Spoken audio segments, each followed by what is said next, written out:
Hello and welcome back to the course on machine learning. And in this section, we're kicking off the tutorials for hierarchical clustering. All right, so another very interesting topic ahead of us. And as always, let's make the complex simple and demystify what it's all about. All right, so what is hierarchical clustering? Well, believe it or not, but if you have points on your scatter plot or data points like we looked at previously, this is a two-dimensional space. If you apply hierarchical clustering, or let's just say HC for short, what will happen is you will get clusters, again, very similar to k-means. In fact, sometimes often the result can be exactly the same as k-means clustering. But the whole process is a bit different. So let's talk about it in a bit more detail. So the first thing that we need to note is that there's two types of hierarchical clustering, agglomerative and divisive. So agglomerative is the bottom-up approach, and you'll see in more detail just now what that means. So we'll be starting at the very bottom and then building our way up. Divisive is the opposite, starting at the top and dividing the clusters into multiple.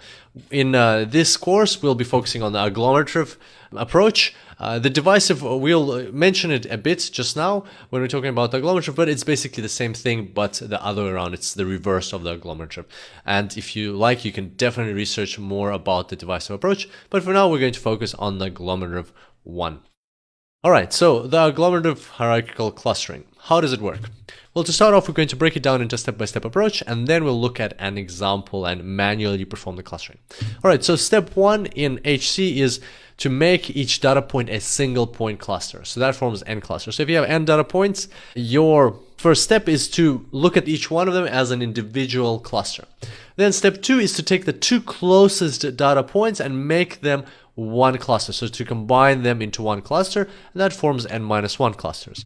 Then step three is to take the two closest clusters out of the ones now that you now have and make them one cluster. That forms n-2 clusters. Then step four is to repeat step three until there is only one cluster. So basically, you just keep repeating step three and combining points into bigger and bigger clusters until there's only one huge cluster left. So you just keep repeating step three, and at the end, you're done. So at the end, you'll have one huge cluster left. And how to get from 1 to 2 or 3 clusters, how to get the final result that you actually want, we'll talk about that in this section as well. So that's the goal, of course.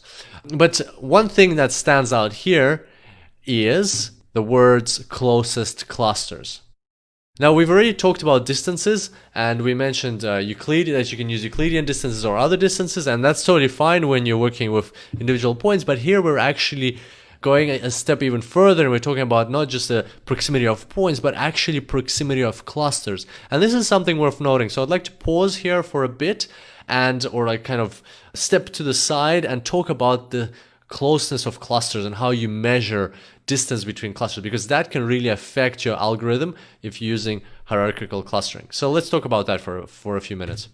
So first of all, Euclidean distance, just to get this out of the way once and for all, Euclidean distance is in a two-dimensional space. It's calculated like that. So the distance, so if you got 2 points, P1 with the coordinates x1 and y1, P2 with coordinates x2 and y2, then Euclidean distance, or the length of this line, is calculated as x2 minus x1, so that the distance between the x's squared plus the distance between the y's squared. So basically, and then you add them up, and then you take the square root. So basically, it's you've got a right angle triangle over here, and you've got the catet here, and you got another one catet here. I hope I'm pronouncing this right.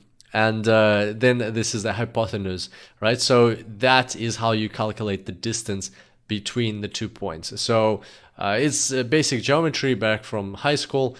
And there you go. That's just how Euclidean distances are calculated, and that's what we're going to be working with. But again, there are other types of distances that you could be invoking in your algorithms, and it really depends on the scenario and how your algorithm is going to be structured. But in our examples, we're going to be working with Euclidean distances because they're the more natural type of distance.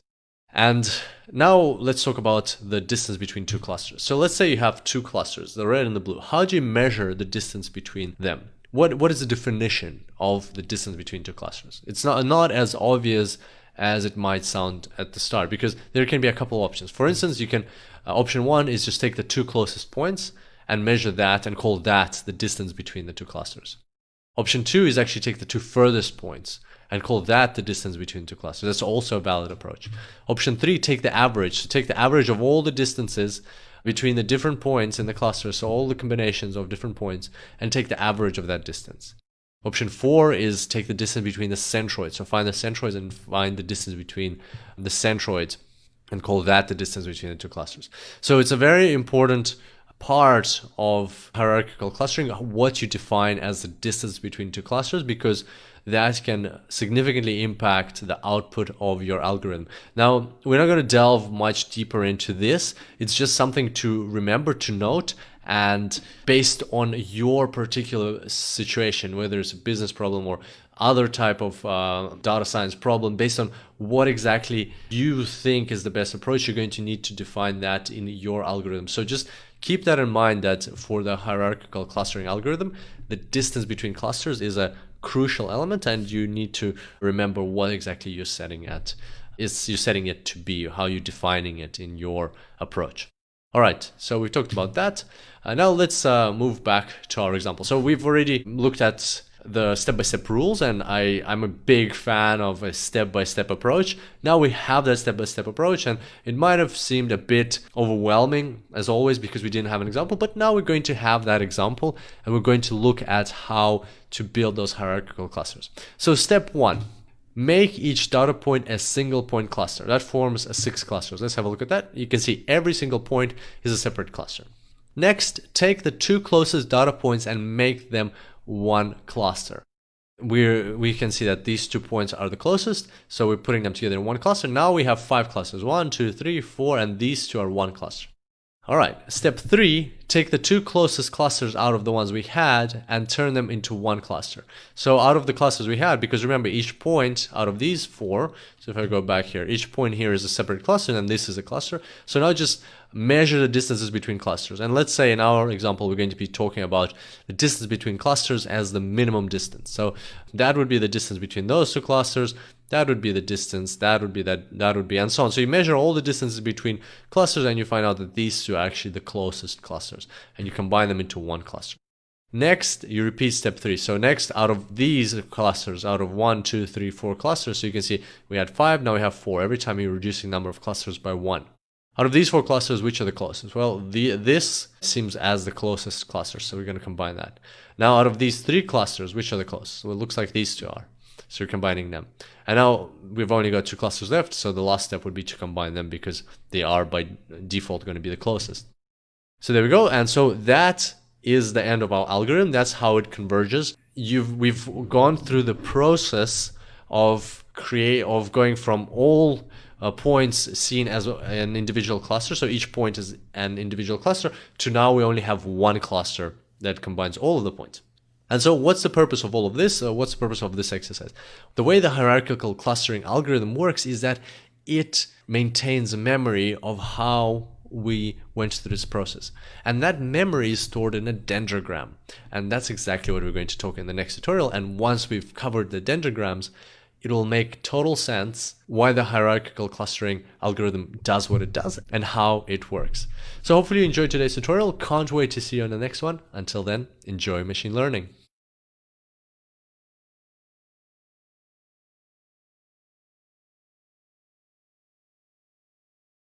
Hello and welcome back to the course on machine learning.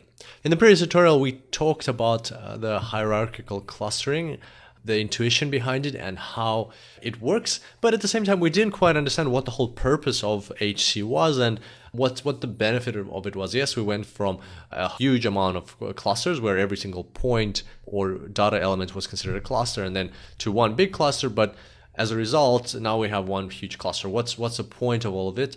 How do we get to the result we want, the actual clustering? So like in k-means, for instance, we would have 2 or 3 clusters. How do we get to that right number of clusters? So this is where the dendrograms come in, and they will help us understand everything. So let's get straight into it. So here I've got a chart on the left which contains 6 points. And on the right, I've got another chart. We're going to use this chart to create a dendrogram. Now, I know it might sound a bit confusing at first, especially because we haven't talked about dendrograms, but through creating one, we will learn what they are. So first off, just to make things a bit more legible, I'm going to add the points at the bottom so that they're a bit bigger so we can see them better. And so there they are, the points just listed on the bottom. On the vertical axis, we've got Euclidean distances, and it'll all make sense just now. So we're going to now go through the HC algorithm and slowly create those clusters. So to start off with, every single point is an individual cluster, right? So every single one of these points is an individual cluster. Next, what we're going to do is we're going to find the two closest points, which are these two, and put them into one cluster. So that's our step 2 in our algorithm. So there we go, that's the two closest points, and now we're putting them into one cluster. Now, what we want to do on this diagram here, on the dendrogram, is we want to somehow signify that these were indeed the two closest points, because the dendrogram is kind of like the memory of the HC algorithm. It's going to remember every single step that we're performing. So there they are, those 2 points, P2 and P3. How do we signify that we've just connected them and that they were the closest? Well, to connect them, we would use like a horizontal line, but then where would we put it? Would we put it at the very bottom? Would we put it a bit higher? What's going to determine the distance, how high we're going to place this line? So this line is actually placed, this height actually has a meaning. This height is the Euclidean distance between them, and it also represents the computed dissimilarity between the 2 points or the 2 clusters. And what that means is the further away 2 points are, so for instance P2 is that far away from P3, and this could be a variable, for instance, could be the age of a person, right? And this variable could be, for instance, the salary of a person, right? Or this variable could be how long a person has been with the company, and this variable could be the salary of the same person, something like that. So basically, we can see that P2 and P3 they have that distance between them, whereas P2 and P4 have a greater distance between them. And that means that these 2 points, P2 and P3, they have a certain dissimilarity, which is measured by the distance between them. So the distance represents the dissimilarity between the 2 points.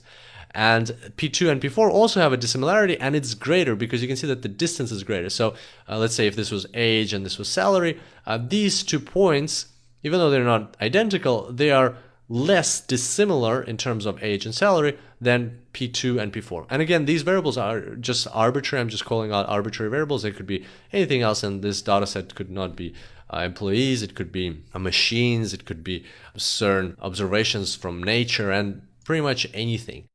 The point here is that the further away 2 points are, the more dissimilar they are, and that is being measured or captured in our dendrogram by the height of this bar, how high we're setting it. And then the bar itself just shows us that we connected P2 and P3.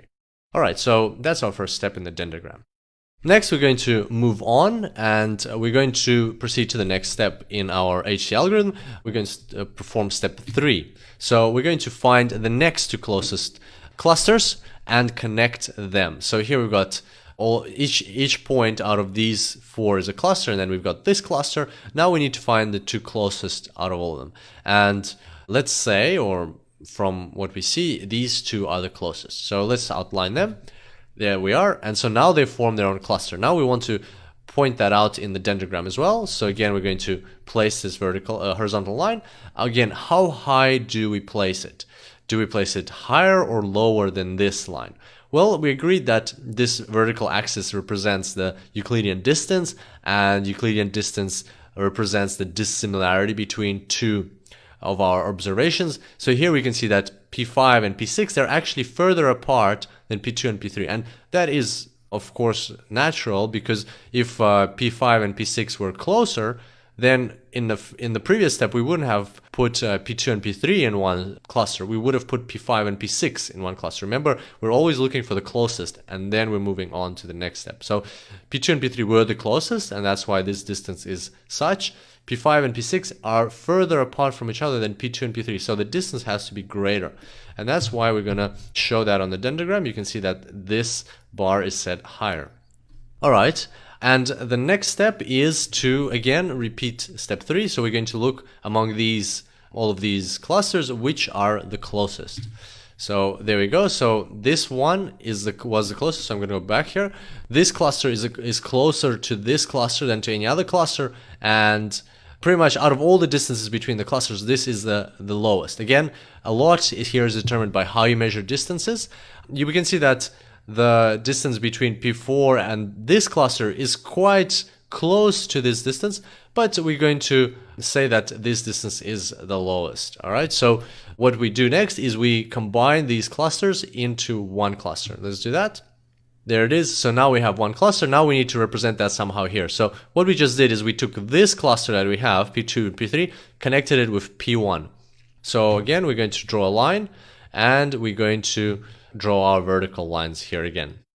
And once again, the distance here from P1 to the top over here represents the dissimilarity between that cluster that we had and what the point that we connected it to.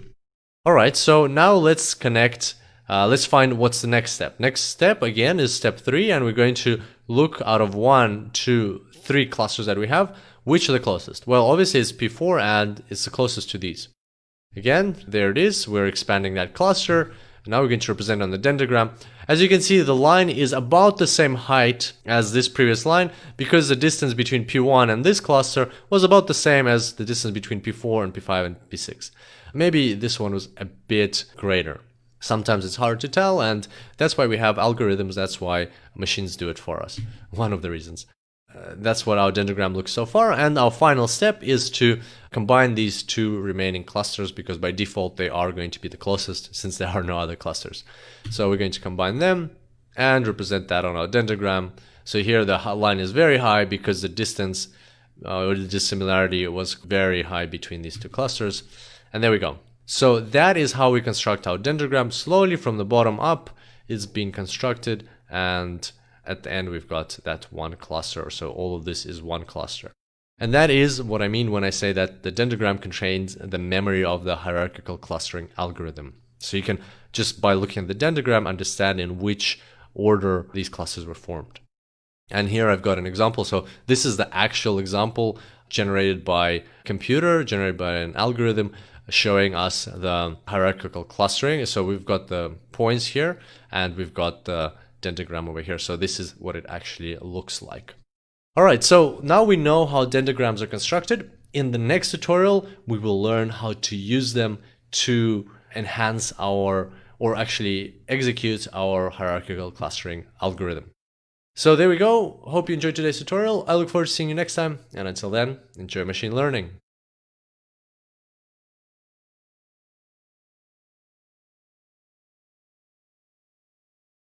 Hello and welcome back to the course on machine learning.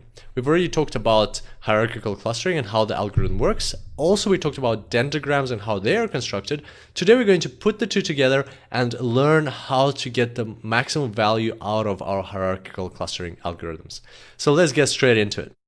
All right, so here we've got an example. The example that we looked at previously, where on the left we've got the points in our scatter plot, and then here on the right we've got the dendrogram which contains memory of how the clusters were formed during the hierarchical clustering algorithm. So here we can tell right away from first of all P2 and P3 were combined into a cluster, then because their height is the lowest, the height of this bar is the lowest, then we look at the next lowest bar is this one, so P5 and P6 are the least dissimilar out of the remaining. And then these are pretty much the same height, but we first performed clustering. We combined these into one cluster. So P1 was added to cluster P2, P3, then P4 was added to cluster P5, P6, and then at the end, all of the points were combined into one cluster. So that's what the dendrogram is telling us. As you can see right away, it's giving us a lot of additional information on top of the scatter plot, and it contains that memory of the hierarchical clustering algorithm.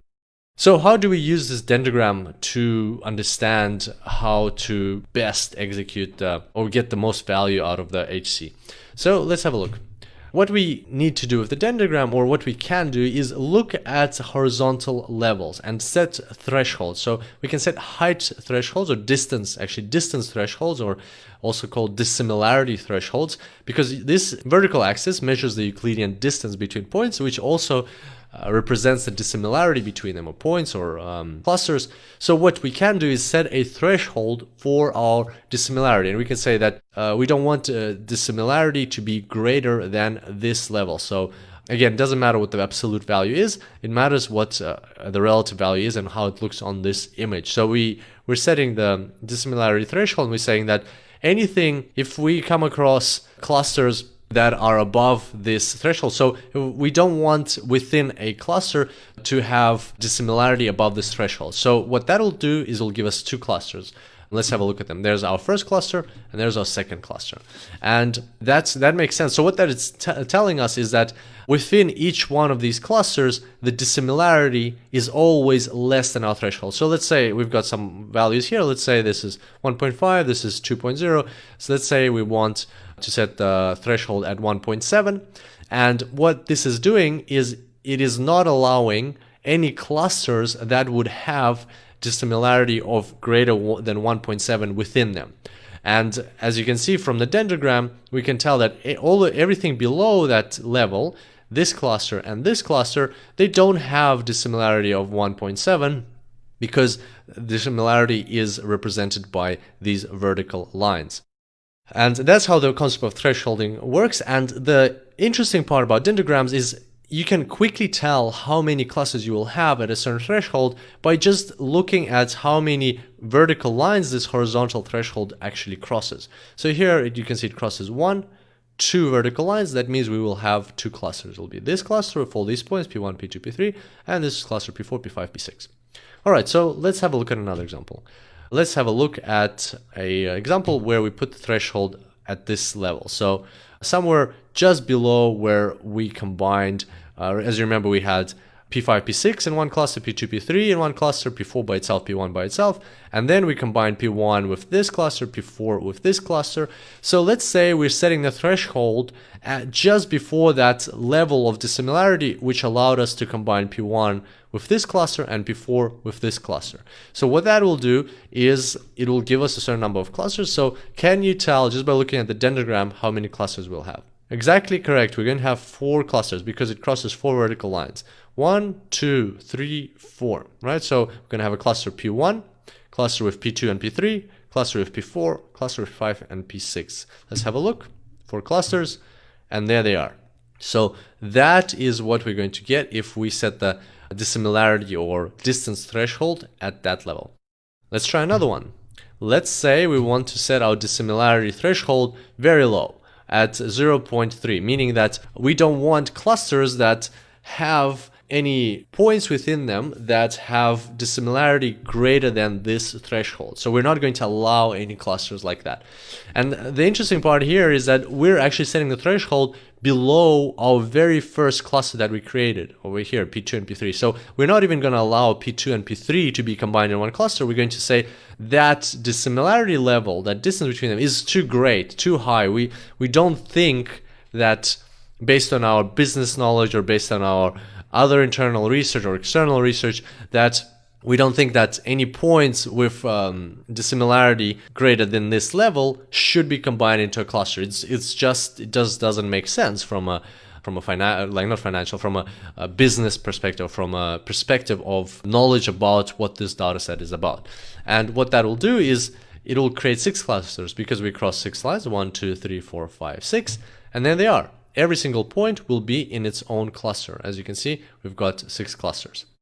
So that is how a dendrogram works, or how you can get value out of a dendrogram, and you can set this threshold at different levels to understand how many clusters you'll get. Just by looking at the dendrogram, you can tell right away, and you can that way find the optimal level for the threshold, or the optimal number of clusters that suits your project the best.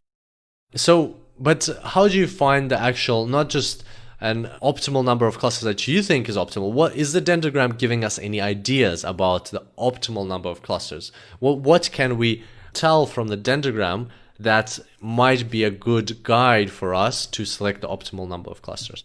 Well, there's a great giveaway that the dendrogram contains, and that is the vertical distance, because it is measuring a dissimilarity. So one of the standard approaches is just to look for the highest vertical distance that you can find on the dendrogram. So basically any line that will not cross any horizontal lines. So for instance, this line can be considered. This line can be considered. This line cannot be considered for that research because it crosses hypothetical horizontal lines. So what you need to do is kind of like every horizontal line you have, just imagine it extends all the way across the dendrogram. Every single horizontal line you have. And now find the longest line among your existing vertical lines that doesn't cross any of these extended horizontal lines. So for instance, even this line cannot be considered for that purpose because it would hypothetically cross this horizontal line that we have coming from this red line between P5 and P6. Again, this line cannot be considered because it's crossing this line. So you would need to look at this line, for example, or this line, or if you wanted to use this line, you would need to use only a bit of it, that part or this part. So you can only use parts of lines that are between horizontal lines. So out of all of the lines that you have here, which is the longest that doesn't cross any extended horizontal lines? Well, that's correct. This one over here is the longest one, or basically in our example, the green and the red, they were about the same height. So this one or this one are the longest ones. And so this is the largest distance, and therefore the best or the recommended approach, again, it's not a set in stone approach. It's kind of one of the things that you could do is take a threshold that will cross this largest distance. So cross that largest distance with a threshold and then use that threshold to calculate the optimal number of clusters and actually find them. So once we've crossed this largest distance with our threshold, it doesn't matter where you set it. You can set it here, you can set it lower, you can set it high, as long as it crosses this line. Then now the two clusters are this one and this one. As you can see, that is considered to be one of the approaches, or this approach is telling us that the optimal number of clusters is 2, and these are them. And kind of in this case, it makes sense. You can see that indeed these points look as if they're closer together, and these points look as if they're closer together rather than getting any clusters in between them, or even breaking up into more clusters wouldn't make as much sense as this makes sense. And so there you go. That's one of the approaches that you can use. You can still look at this whole problem using similar approach to k-means, where you use the elbow method. So you could use something like that. But in hierarchical clustering, we're going to focus on this approach with the largest distance. And now let's quickly have a knowledge test. So I have two charts here which are hidden. On the left we've got the scatter plot, on the right we've got the dendrogram. I'm going to show you only the dendrogram, and I'd like you to try to understand or try to assess very quickly what's going on the scatter plots. So for instance, we'd like to know, even without seeing the scatter plot or the dataset at the moment, we'd like to know what is the optimal number of clusters in this dataset just by looking at the dendrogram. Can you identify that? So if you like, you can pause the video and just look at these vertical and horizontal lines and try to find out, based on the method that we discussed, what would be the optimal number of clusters. So in 3, 2, 1, I'm going to now reveal how I would solve this challenge. Well, what I would do is I'd look for the longest vertical line that doesn't cross any extended horizontal lines. So if you extend that, extend that, extend that, you can see that it's probably this line over here. And so that's the largest distance. That means we need to cross it with a horizontal line with our threshold, and that will give us the number of clusters, which is 3 clusters because it crosses 3 lines here. 1, 2, 3. And if we look at the chart, as you can see, indeed we do have 3 clusters, and it does look like that is the optimal number of clusters for this business problem. So hopefully you enjoyed this tutorial. We walked through all of this manually so that you have a better intuitive understanding of how the hierarchical clustering algorithm and dendrograms work. And next, Hadlong will show you around in R and Python, and together you will create some amazing analysis around hierarchical clustering. And together with him, you will solve a business problem using the hierarchical clustering algorithm. You've got some fun tutorials ahead of you, and I look forward to seeing you next time. Until then, enjoy machine learning.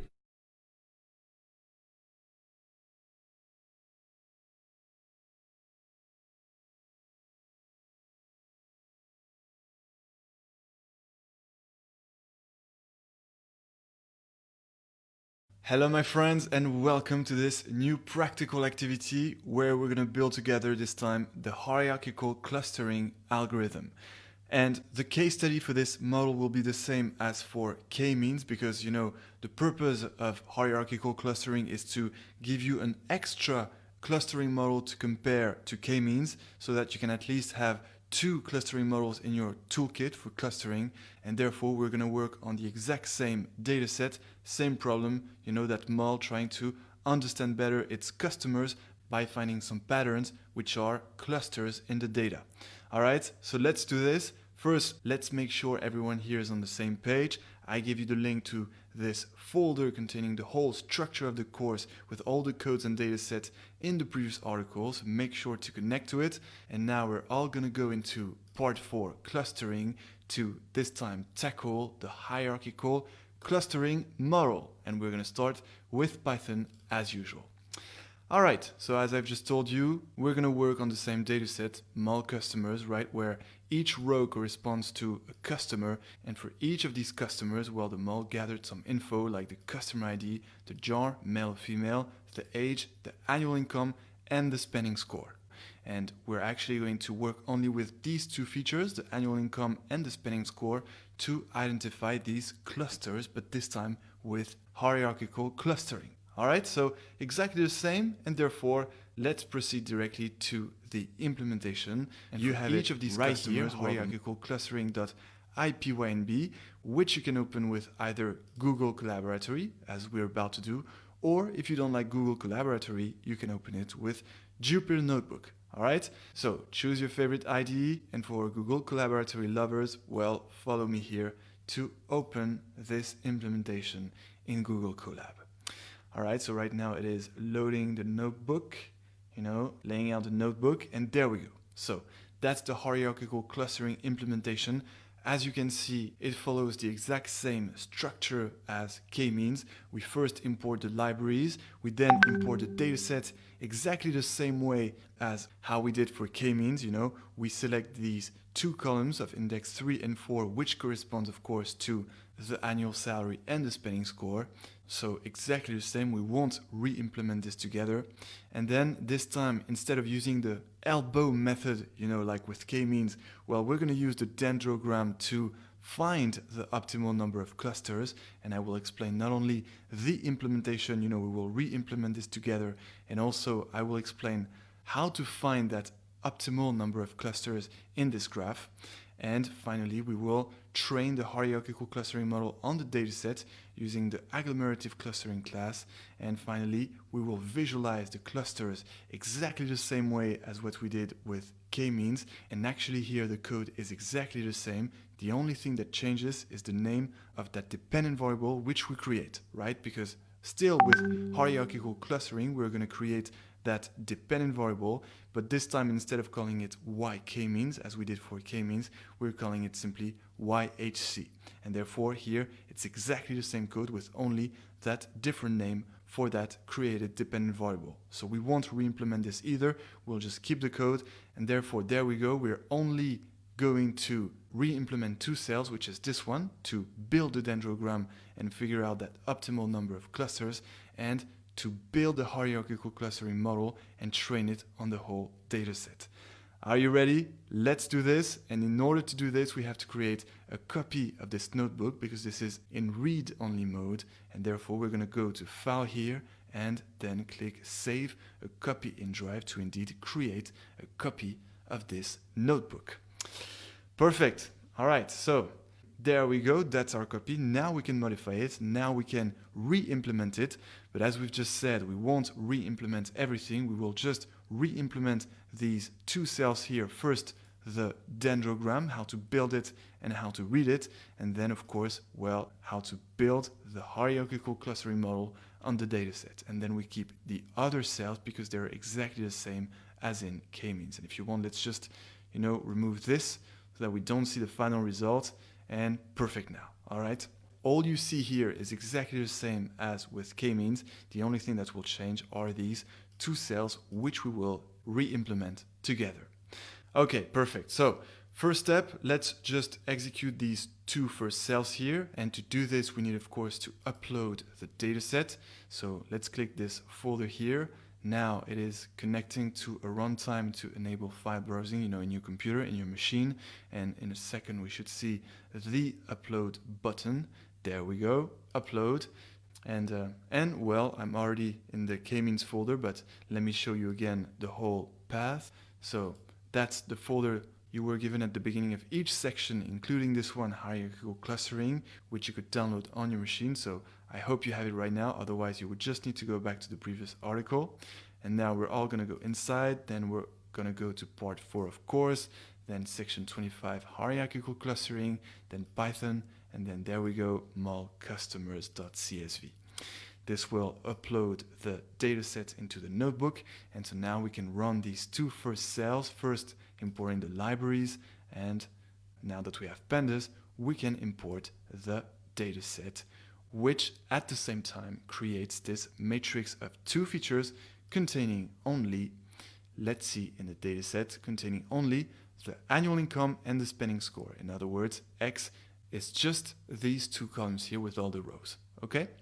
All right, so data preprocessing phase done. Now we can focus on the heart of the hierarchical clustering model, which is first to build the dendrogram to indeed find the optimal number of clusters. And of course, the optimal number of clusters that will result from this dendrogram will be the same number as the one we found with k-means, meaning 5 clusters. But I will explain how to read the dendrogram in order to indeed end up with an optimal number of 5 clusters.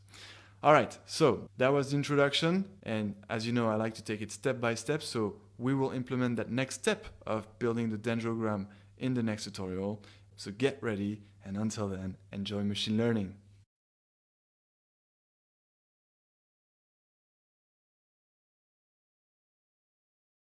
All right, my friends, are you ready? Are you ready to build that dendrogram and use it to find the optimal number of clusters? Here we go, let's implement the solution together. So let's start by creating a new code cell. And now, what will be the first step? Well, as usual, we want to implement this efficiently. So we're going to use a function, but this time, exceptionally, this function won't be imported from scikit-learn. It will actually be imported from another very popular library in data science. I would say, it is in the top 3 most popular libraries. I put scikit-learn first, of course, and TensorFlow for deep learning, but that other library is SciPy. SciPy contains a lot of great tools when building machine learning models, and well, for hierarchical clustering, it indeed contains a function which is called dendrogram, and which will return the dendrogram itself, the plot of the dendrogram. So let's do this. Let's directly import that, module first that contains this function. And as we said, this model is taken first from SciPy, then from the module cluster, and then from the submodule hierarchy. Right? Google Colab guesses it perfectly. The other way to write this is, of course, to say from SciPy import cluster.hierarchy. So that's just another writing. And then we're going to add, of course, a shortcut to this. Otherwise, we would need to call all of this again. And the shortcut will be as SCH, right? For SciPy cluster hierarchy. Okay, so that's the module which contains the function we want to use in order to build our dendrogram. So now, next step, well, the next step is to use that function which we can now access from that hierarchy module which we just imported. And since this function returns directly the dendrogram itself, well, we're going to create a new variable here which we're going to call dendrogram. As simple as that. And this dendrogram variable will be the output of this dendrogram function which we're about to use from the hierarchy submodule by the cluster module from the SciPy library. All right, so let's do this. Since this function belongs to all of this here, the hierarchy module, well, we have to call first the shortcut leading to that module, SCH, and from which now we can call this dendrogram function. Perfect. Thank you so much, Google Colab. And now, indeed, in the parentheses, we have to input some arguments, and now you can't really guess what the argument will be, so I'm just going to write it and then I will explain what this means. So first, we actually have to call SCH again, the hierarchy module from the cluster module from the SciPy library, so SCH, from which this time we're going to call another function, which is the linkage function. And this linkage function will take as input two arguments. First, well, your matrix of features inside which you want to identify the clusters, and that's of course X. And then the second argument is the clustering technique. And in hierarchical clustering, the most recommended method and the one that brings the most relevant results and the most relevant clusters is the method of minimum variance, which is a technique that will result in having clusters inside which, the observation points don't vary too much, have among all of them a low variance. And that's what it means, The method of minimum variance consists of minimizing the variance in each of the clusters resulting from hierarchical clustering. And so this is really the method that I recommend. And speaking of this method, that's exactly the next argument of this linkage function we have to input here. And the name of that parameter is method. And the name of that minimum variance method is not called minimum variance, but ward. Ward, you can actually check this on Wikipedia. There is a whole page on ward, and you will see that indeed it consists of minimizing the variance inside your clusters. All right, and that's it for the whole dendrogram function here. It only expects one argument, which is basically the method you choose for your clustering that you link to your matrix of features X in which you want to identify the clusters. So that's all you need to input here in this dendrogram. And there you go. This will already return the dendrogram itself, the plot of the dendrogram. But as usual, we want to make it nice, so we're just going to add a title, an X label, and a Y label, and then we will show it, and I will teach you how to read the dendrogram to indeed find that optimal number of clusters. Are you ready? Let's do this. Let's do this quickly. We're going to first add a title, with the title function by matplotlib.pyplot, and this time, let's say, we're just going to choose a simple title like dendrogram. All right. Then let's add an X label. There you go, X label, and then in quotes. Well, you tell me, what is going to be on the X-axis? Let's not fall into the trap of, answering too quickly. The X-axis is neither the annual income or the spending score. It's none of the features. The X-axis in the dendrogram is actually the customers, the observation points. Basically, the X-axis are not the columns as I just suggested, but the rows. Because remember, in this matrix X or even this data set, each row corresponds to a customer. And this customer is actually an observation point. And that's what is on the X-axis of the dendrogram. You have all the observation points, just given by indexes from 1 to 200, because we have 200 customers in this data set. And then on the Y-axis, what will you have? Well, you will have the Euclidean distances between each pair of customers and then each pair of groups of customers, where the groups get bigger and bigger. And then by considering bigger and bigger groups, you get also the Euclidean distances between two of these bigger groups, right? So that's how the dendrogram works. It will become more clear once we visualize this. So there you go. I just wanted to get you to think on what is the X label and the Y label. So now that we know, well, let's input here the X label, which will be, therefore, you can either call it observation points if you want to generalize this, or if you want to stay in the context of this case study, well, we can call it customers. All right, customers. That's for the X label. And now for the Y label, well, that will be always the same, independently of whether we want to stay in that case study or not. That's going to be always the Euclidean distances. All right, that's always what is on the Y-axis in a dendrogram. And finally, we end up, remember, with plt.show to indeed display the graph in the output. All right, so now let's check it out. Let's see that dendrogram, and I will explain again what we have on the X-axis and the Y-axis. All right, let's do this. Let's play the cell, and we're about to get the dendrogram in a second. There we go. All right, so that's our beautiful dendrogram, and as we said, in the X-axis we have the customers listed from 1 to 200, because there are 200 customers in the dataset. And on the y-axis, well, we have indeed the, as you can see, Euclidean distances first between each pair of customers, that's the little pairs you see here. And then as you see, when you link two customers, within a same group, well, this forms a group, and then with the group next to it, linking two other customers, well, you link these two groups within a new pair. And you compute the Euclidean distance between these two groups by, taking the root of the sum of the squared distances between the customers inside these groups. All right? And you do this for then each pair of bigger groups, as we see. For example, the two biggest groups that we see on this dendrogram are first this one. That's a first group containing lots of customers. And the second group is this one, right? Which was linking these two subgroups and then all these sub-subgroups inside. And so now the question is, how do we figure out that optimal number of clusters?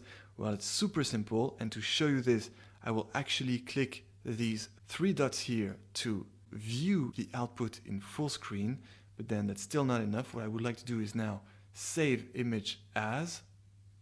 All right, I'm going to call this image Dendrogram.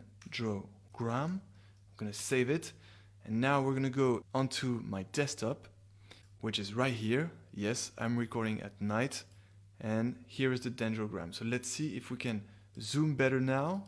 Oops, let me just, there you go. Let me enlarge this. All right. Well, it's still not that great, but it's good because what I wanted to do is this horizontal line. That's exactly what I wanted to get, which I couldn't get on Colab.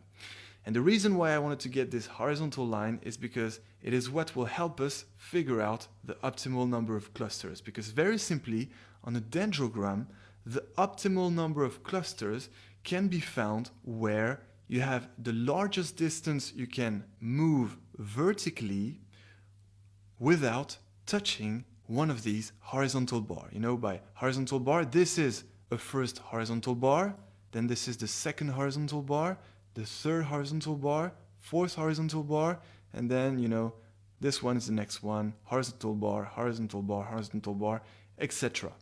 And the optimal number of clusters can be found where you can move that horizontal line, the ones that I'm creating with my mouse, and then I'm going to try to move that vertical bar inside the dendrogram, starting from the top, and we'll see where I managed to move the most vertically before meeting one of these horizontal bar. So let's do this together, and we will very easily find where we have the largest vertical move, let's say, and then the optimal number of clusters will actually be the number of vertical bars we have inside that vertical move.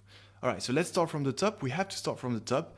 And so from the top, it goes this way. We start from here. That's the first horizontal bar. And when I move down, move down like that, there you go. That's when I meet the next horizontal bar, this one. So actually, we made a very small vertical distance here, which means that indeed the optimal number of clusters is definitely not 2, right? Because here we have 2 vertical bars. Then the next step is to start from this second horizontal bar. And so let's do this with our mouse, all right? We start from here, the second horizontal bar, and we're going to go down until we meet the next horizontal bar, which is right here. This one, right? That's the second horizontal bar. This was the first. And from this first to the second, well, we made that vertical distance. Okay? So that's pretty big, which means that maybe, if it is the largest vertical move we can make, well, in that case, the optimal number of clusters would be 1, 2, 3. The number of vertical bars we have within this vertical move. This one, and this one. So that would go for 3 clusters. All right, so maybe that's the optimal number of clusters, but then let's continue. Let's continue from here, right? So we're going to continue from here, that last horizontal bar we met. And now I'm going to expand over here. And same, we're going to go down until we meet the next horizontal bar. And there we go. That's the next horizontal bar. And here we made a small vertical distance, so definitely it is shorter than the previous vertical distance we made just before. And therefore, the optimal number of clusters is definitely not 1, 2, 3, and 4. It's definitely not 4. Okay? Okay, but let's continue. Maybe there is a higher vertical move we can make in the next step, and you know exactly that this is going to be the case because we already did k-means, but there we go. That's the next move. We start from here, that last horizontal bar we met, and I'm going to expand this in order to, you know, not miss any horizontal bar. And actually, I should even take the whole width, you know, I should take exactly this. All right, so that we can make sure we don't miss any horizontal bar. So we start from here, and here we go. Let's move down, move down until we meet the next horizontal bar. And here we go. Right, you see? That's the next horizontal bar we met, the one from that last cluster here. And, well, now the question is that vertical move, you know, vertical distance we just made here bigger than the one we made in the second step, meaning this one? Well, it seems to be the case, right? It seems to be that this vertical distance is actually larger than, you know, this vertical distance. How could we actually measure this, you know, to be exactly sure? Well, have a look at, you know, the pixel here. 264 times 66. I don't know if you can see it well, but if I move up, you know, remember that was 66. Well, actually 0. Okay, so that's very easy. So there are actually 66 pixels here. All right, cool. And now let's do this again here from that horizontal bar and up to here. And wow, okay, so that was very short actually, because here the vertical distance is actually 67 pixels. You see it? You know, 272 times 67. 272 is actually the width of that rectangle I just made with my mouse, and 67 is the height. And that's the height we're interested in because that corresponds to the distance of the vertical move. So actually 67 versus 66. So, well, you know, 3 clusters is actually a good number of clusters. But you know, since we already did it with k-means and on the elbow method, we clearly identified that the optimal number of clusters was 5. Well, we're going to take that 1 pixel difference here in order to still keep, well, 5 as the optimal number of clusters. But it's really interesting that we did this dendrogram. I actually didn't notice before that we were so close. From my vision, I had the impression that this distance was larger, but there you go. This one was also very good. Let's check it again because I just want to make sure. Yes, 66, but even, you know, 67 depends down to where you go exactly in that horizontal bar. Actually, you know, to make it super thorough, we would need to start from here, you know, at the bottom of the horizontal bar up to the top of the next vertical bar. So here we have 65, and here for that next distance, well, you know, I'm starting from the bottom of the horizontal bar and going here. 65, the same. It's the same. So actually 3 clusters of 5 clusters is very good. And so feel free to, you know, continue this implementation with either 3 or 5. But since with k-means we identified 5 clusters as the optimal number of clusters, well, we're still going to go with 5 here. But there you go. That's a very good example because indeed in some situations we can have 2 optimal number of clusters. All right, so I'm really glad I showed you this, and mostly this shows you the importance of trying several models, whether it is for regression, classification, clustering, because indeed having another model can give you extra insights when doing your machine learning task. And indeed with hierarchical clustering, that extra insight is that indeed 3 clusters actually makes a lot of sense as well. So there you go, make sure to keep hierarchical clustering in your toolkit in order to catch these extra insights in your future datasets for your future clustering problems. All right, perfect. So let's close this and let's go back to our implementation. Here it is. All right, so to close this, well, I just pressed escape and there you go. We have our dendrogram. Everything is perfect. And now for the next step, we're going to train that hierarchical clustering model with, as we said, 5 clusters, but you can totally do it with 3 clusters if you want. It will still bring amazing results. And so let's do this together in the next tutorial. And until then, enjoy clustering and machine learning.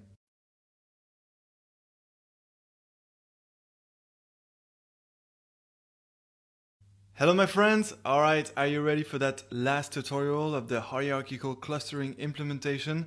Here we go, we now have the dendrogram which gave us the optimal number of clusters, which turned out to be 5, and so now we're going to build, train and run the hierarchical clustering to indeed identify 5 clusters. Alright, so let's do this.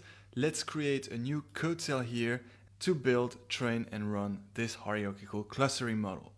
Alright, so remember to build our dendrogram, we actually used the SciPy library because it contained this dendrogram function which directly returned the dendrogram which was perfect. But now, in order to build the hierarchical clustering model with 5 clusters, well, we're going to go back to our best friend scikit-learn, because indeed scikit-learn contains, if you remember, the cluster module which contains the agglomerative clustering class, which is exactly, the classic version of hierarchical clustering, the one that you studied in the intuition lectures. Alright, so we're going to start from scikit-learn. There we go, from which we're going to get access to cluster, the cluster module, from which we're going to import that agglomerative clustering class. Perfect, thank you so much, Google Colab.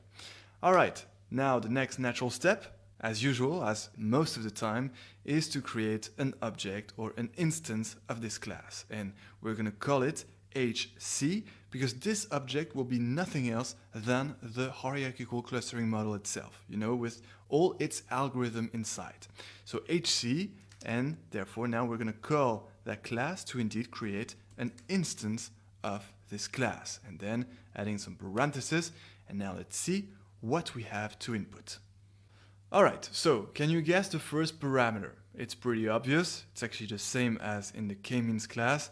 The first parameter is the number of clusters we want to identify in our dataset. And we know that it's 5, but I'm very curious about that 3, that number 3 as the other option of the optimal number of clusters.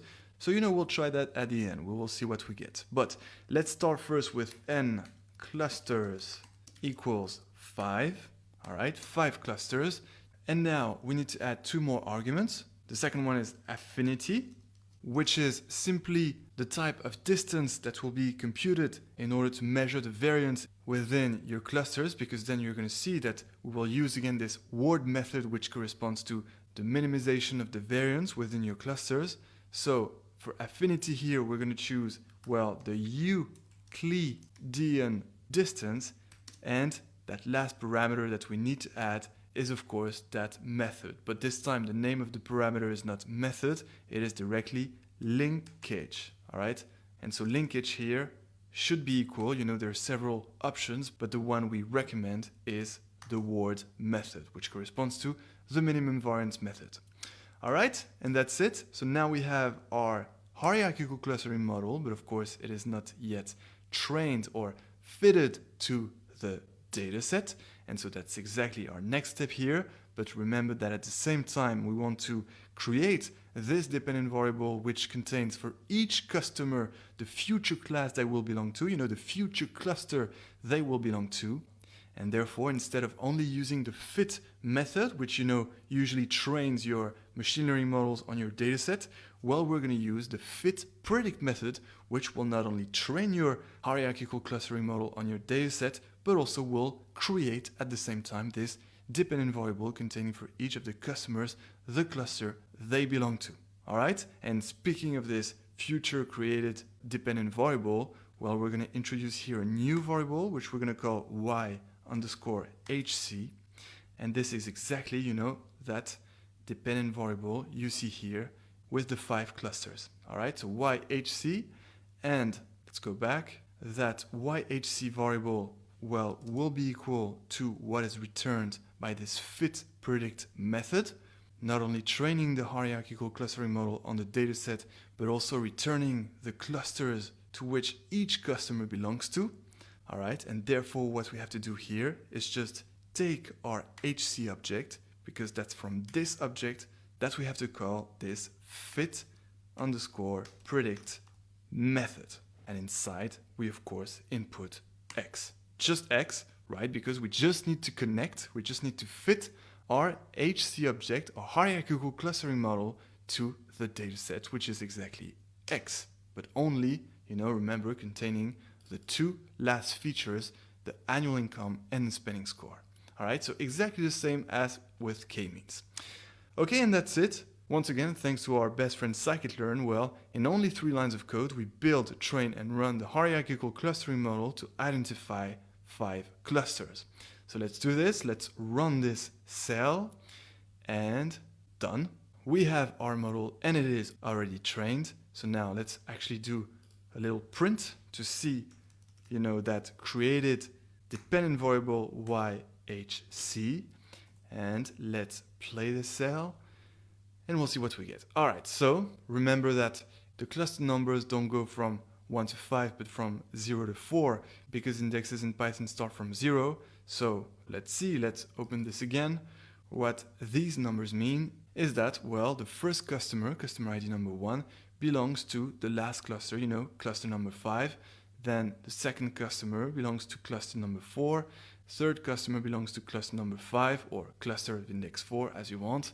Then customer ID number 4 belongs to cluster number 4. All right, so this is how you should read it. And the last customer in this data set, the customer actually number 200, this one of age 30 and earning a high salary and spending a lot actually in the mall, belongs to the third cluster, or cluster of index 2.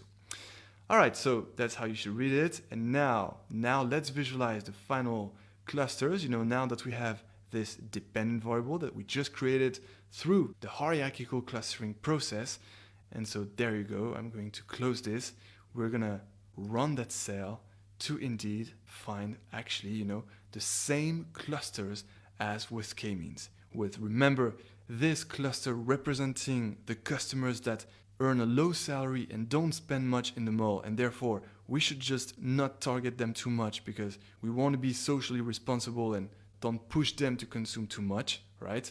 However, this cluster is the cluster of the customers having a high annual income but a low spending score, and therefore we want to target these customers to offer them some more attractive deals in order to incentivize them to spend more in the mall, because otherwise the mall is missing out.